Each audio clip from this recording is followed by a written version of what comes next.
আমরা সবাই মিলে চলে গিয়েছিলাম আমার কাকার শ্বশুর বাড়িতে, সেখানে পূজা ছিল সেই কারণে। আর সত্যি বলতে আমি কখনো এরকম ধরনের ভেলাতে উঠিনি, এটাকে ভেলা বলে। আর যে লম্বা দড়িটা তোমরা দেখছো ওটা ধরে টানতে টানতে এপার থেকে ওপার যেতে হয়।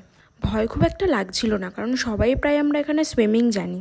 আর এখানে দেখো আমরা সবাই এক এক করে উঠে গিয়েছিলাম, আর সবাই ফোনটা ইউজ করতে একটু ভয় পাচ্ছিল, কারণ স্পেসটাও তো অনেকটা কম। এবার যদি বাই চান্সলি ধাক্কা খেয়ে ফোনটা পড়ে যায় অনেকটা অসুবিধাতে পড়তে হবে। আর এই ভেলাতে করে এপার থেকে ওপার যাওয়া এই এক্সপিরিয়েন্সটা কিন্তু সত্যিই হেভি ছিল।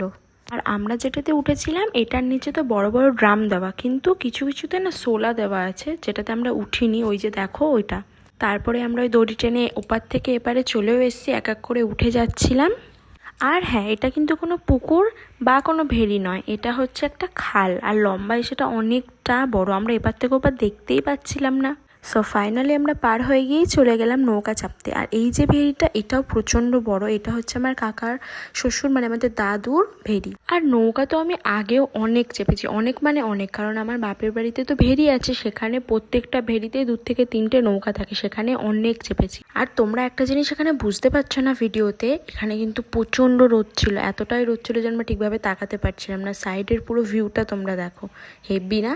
আগে কিন্তু আমরা প্রচণ্ড নৌকা চেপেছি, কিন্তু আমার হাজব্যান্ডের সাথে এটা প্রথমবার, সেই জন্য একটু বেশিই মজা হচ্ছিল।